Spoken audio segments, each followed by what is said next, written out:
wasn't the outcome that Oregon Duck fans wanted to see, but it was the outcome that I think everyone expected as LSU quarterback Jayden wins the 2023 Heisman Trophy. To break down some of the numbers and why exactly Daniels won, let's bring on in KZI 9 sports reporter Nick Orsini, who joins us from New York, and our coverage sponsored by Abby's Legendary Pizza. Nick, why do you think some of the voters believe that Daniels deserved to win this award tonight, especially over some stiff competition and not only Michael Penix Jr., but of course Oregon quarterback Bo Nix?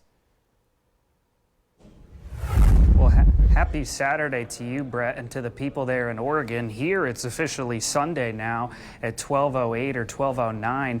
I think the big reason as to why Jayden Daniels won the Heisman Trophy was because what he did on the ground. I'm going to just kind of look through the stats here. On top of his 3,812 passing yards and 40 touchdowns, 1,134 yards and 10 touchdowns on the ground. That's something that you just don't see very often. And I know that some people were obviously talking about how the fact that he was playing for a team that lost 3 games.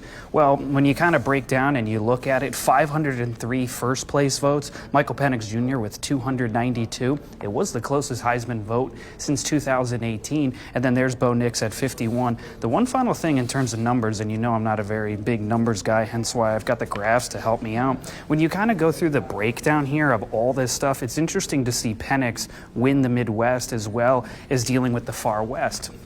We've heard of the thing called the East Coast bias. For us, we're generally not watching those games because you and I are on the sideline. So it comes down to, personal votes. But again, it was pretty clear cut from what Jayden Daniels did, not only throwing the ball, but also what he was able to do with his legs to kind of become the third person from LSU to win the Heisman Trophy. But if you're an Oregon fan and you're sad about Bo Nix, the good news is again, this trophy doesn't define Nix as a person. When I was talking to him earlier today, there's a lot of people that were up on that podium who weren't going to win. And there's people that didn't even get invited, good college players. So it's a tough trophy to win. And the good news for Duck fans, you do get to see Bo Nix play one more time in an Oregon uniform. That, of course, will be in the Fiesta Bowl on New Year's Day against Liberty. But for now, reporting live in New York City with coverage sponsored by Abby's Legendary Pizza, I'm Nick Orsini, KZI 9 Sports.